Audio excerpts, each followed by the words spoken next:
प्रयत्न करण्यात आला। वैष्णवीची एका व्यक्तीसोबत सुरू असलेली चॅटिंग आम्ही पकडली होती आणि तेव्हापासून ती आत्महत्येचा प्रयत्न करत होती, असा युक्तिवाद हगवणेंच्या वकिलांकडून करण्यात आलाय। इतकंच नाही तर नवऱ्याने बायकोला कानाखाली मारणं म्हणजे छळ नाही, असा अजब युक्तिवाद हगवणेंच्या वकिलांकडून करण्यात आलाय। दरम्यान वैष्णवीचा सासरा राजेंद्र आणि दीर सुशील हगवणेला 31 मे पर्यंत पोलीस कोठडी सुनावण्यात आली आहे।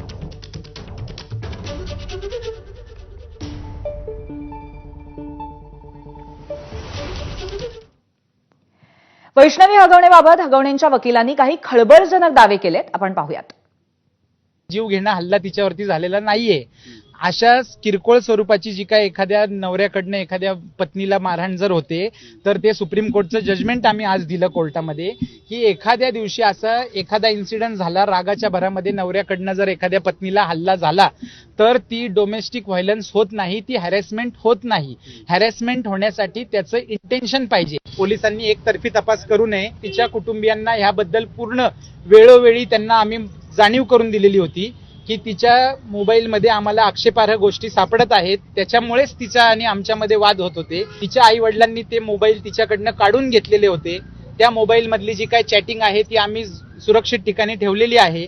योग्य वेळ आल्यानंतर आम्ही ती चॅटिंग कोर्टासमोर देणार आहोत। 2023 ला लग्न झाले, 23 नंतर वैष्णवीच्या नावावरची प्रॉपर्टी तिच्या घरच्यांनी विकली आहे। तिला वैष्णवीला आम्ही नेऊन सोडली, तिला न हरकत द्यायला ती प्रॉपर्टी बिल्डरला विकलेली आहे। मग हुंड्यामध्ये इंटरेस्ट असणारी फॅमिली अशा पद्धतीने तिच्या प्रॉपर्टीला नो ऑब्जेक्शन द्यायला लावेल का त्या मुलीला? निलेश चव्हाणवरती हा पूर्णपणे अन्याय झालेला आहे। निलेश चव्हाण हा त्याचा मित्र आहे। अशा एवढ्या वाईट परिस्थितीमध्ये त्यांनी त्याचं मैत्री निभावली। ते बाळ बघण्यासाठी 5 लोक तुरुंगात असताना ते लहान बाळ कुणी बघायचं होतं? ह्यांना अंत्यविधी झाला तेव्हा ह्यांनी बाळ काही नेलं नाही, ते बाळ बघायचं कुणी होतं? मग ह्यांनी रिक्वेस्ट केल्यामुळे ते बाळ त्यांनी सांभाळलं।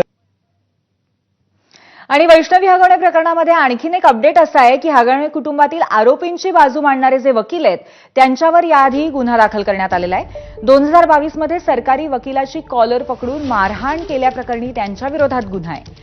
हगवणेंचे वकील विपुल दुशिंग यांच्यावरती गुन्हा दाखल करण्यात आलाय। थोड्या वेळापूर्वी आपण त्यांनाच वेगवेगळ्या पद्धतीचे दावे करताना ऐकलं होतं।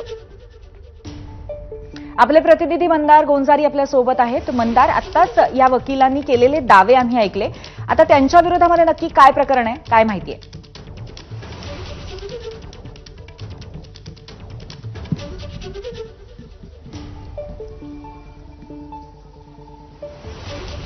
तर हगवणेंचे तुझा आवाज माझ्यापर्यंत पोहोचत नाहीये। गुन्हा दाखल करण्यात आलेला होता आणि त्यांनी नवऱ्याची मारहाण ही घरगुती हिंसा नाहीये, अशा पद्धतीचा एक युक्तिवाद केवळ कोर्टातच नाही तर पत्रकारांसमोर सुद्धा त्यांनी अशा पद्धतीची बतावणी केलेली होती।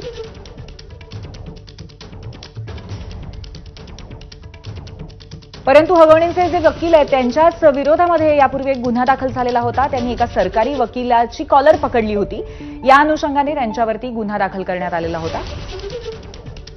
त्यांनी विविध पद्धतीचे दावे कोर्टामध्ये केले। याच्यामध्ये वैष्णवीचंच काहीतरी चालू होतं बाहेर, तिचं चॅटिंग पकडण्यात आलेलं आहे आणि अशा पद्धतीने कुठल्याही पद्धतीची मारहाण